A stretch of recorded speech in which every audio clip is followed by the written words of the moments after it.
Hello, my love. Welcome back to the show. I'm so excited for this episode because this is something that I think a lot of my clients really were struggling with. And when we dived into this, I realized how way more than just my clients are struggling with this. So a lot of people can benefit from this. So let's dive into what this is. Essentially, what we're going to talk about today is understanding the difference between the top of funnel, middle of funnel, and bottom of funnel in your sales marketing strategy.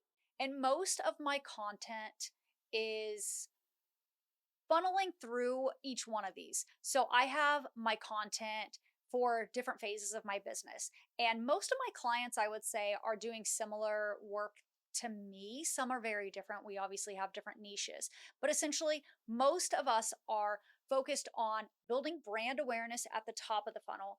And then the middle of the funnel is really nurturing that audience to get them to buy at the bottom of the funnel. If you miss one of these three steps, you are not able to get the conversions that you want because it's so important to continuously be working on each one of these. Now, here's the caveat: not everybody in every season of their business needs to be focused on each one of these three. So, if you're in a growth season and you are specifically focused on brand visibility, brand awareness, getting more eyes on your business, really opening up that expansiveness, this could look like getting more followers, getting more people in your lead funnel, whatever that is. You are not going to be focused on selling because you're in a growth phase. And in that growth phase, we consider that the top of funnel.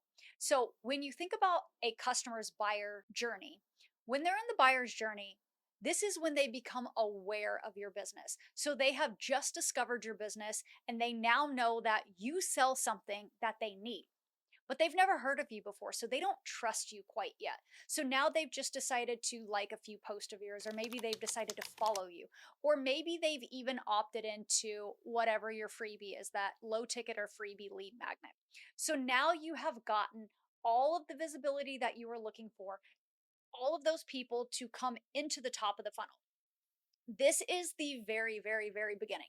They are just now introduced to your brand as a whole. But once they get into the top of the funnel, that is where you want to start to nurture them and bring them down the funnel. The middle of the funnel, or the nurture, is where I see a lot of people lose momentum and where they basically kill their sales. And this is where people do not want to convert because you haven't nurtured them enough. So, what I love to teach my clients and what I teach in the conversion path is how you can actually take a looky loo, bring them into your sales funnel, and bring them down to the conversion. So when you are in that second part, that middle tier of your funnel, I want you to think about what your consumer needs to get warmed up to you, to build trust. This is not where you're trying to sell. And that's what a lot of people confuse. They think, oh, wait, they're in my funnel. They just opted into my freebie. So immediately I need to sell them something. But that is actually going to repel your audience. Your audience does not want to receive an abundance of emails with you trying to sell them all at once. They want you to explain to them who you are, what your brand stands for, what the solution is that you offer to their problem, why they should trust you. And the best way to do this is through a series of strategic emails, but not every single day. Don't get happy over here with your email marketing strategy. We want to be strategic in how often you want to send emails, because keep in mind, these are new people who know nothing about you and your brand. They just gave you their email. They just opted into your lead magnet.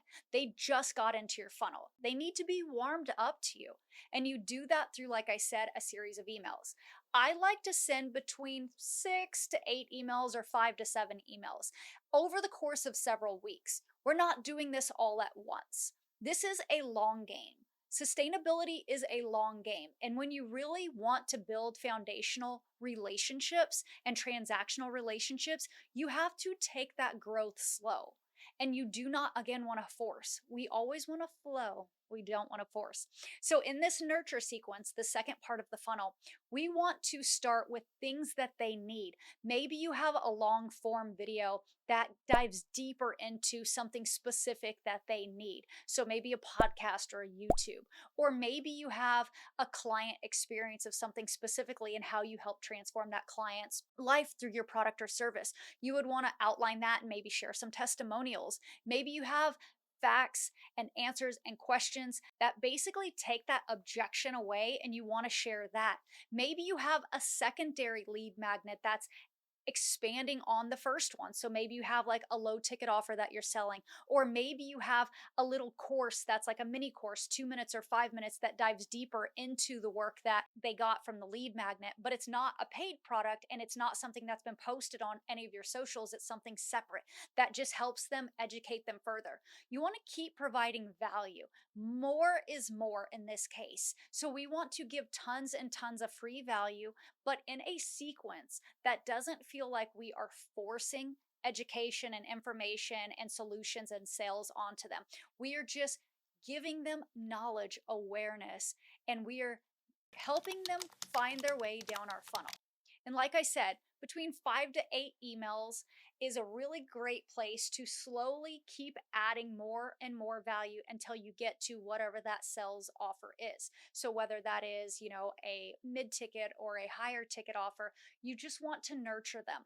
And depending upon what your offer is, your lead magnet should be a small piece of what that offer is, which makes your funnel simple because you know the little intricate pieces of your funnel that you can plug and play for each one of these nurture sequences. That gives them just enough value where you're not speaking to them with everything, you're leaving them wanting more. Like, I can't wait to get the next email.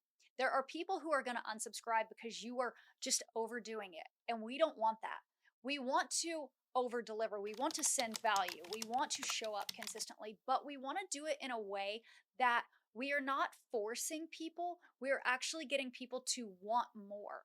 And you can think of maybe an email sequence of a lead magnet that you opted into, or maybe you bought a low ticket and how that kind of like segue you into a higher offer. I teach this in Magnetic Branding Foundation. If you're interested and you really want to build a magnetic brand that is foundational, that builds generational wealth and creates sales in your business consistently, then definitely check that out.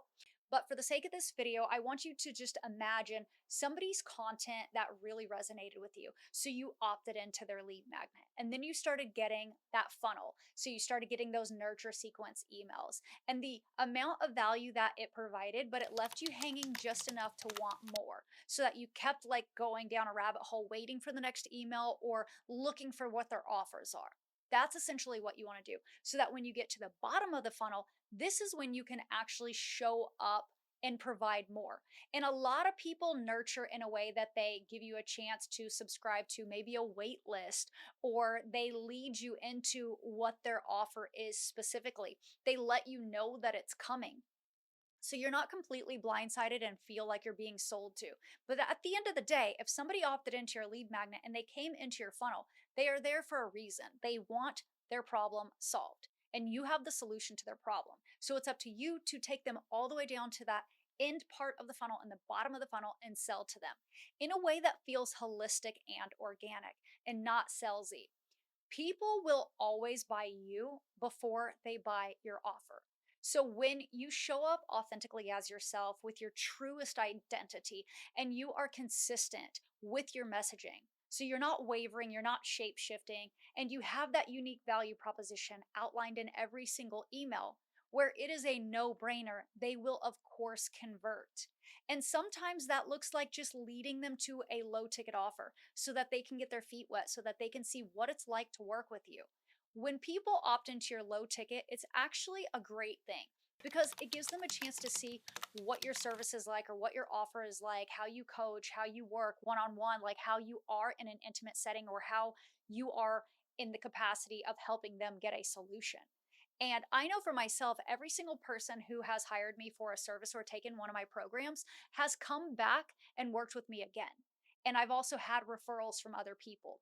So I know that the way that I'm teaching has been methodical And it has worked and it has gotten my clients a transformation because they keep coming back. And that's what you want.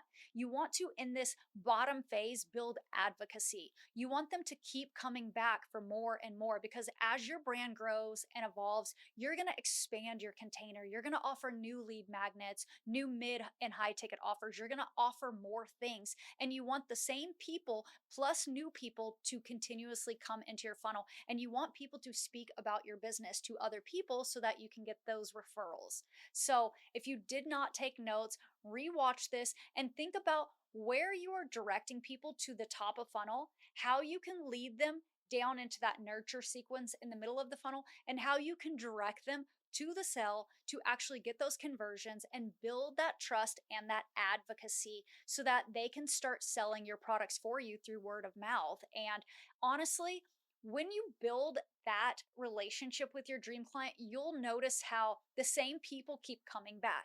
You'll gravitate toward new people as well, because it's obviously really beautiful when you can attract new people, but you will start to see a high retention and a high advocacy level with loyalty from all of these people. And it's this beautiful gift for you as the business owner to build that kind of a relationship and rapport with your clients and your students. So I hope this helped you understand why people need to build trust with you through brand awareness first and how you can build them to come into your funnel and really nurture them and sell to them in a very holistic way that feels good to you and good to them. Thank you so much for tuning in. I will see you on the next one.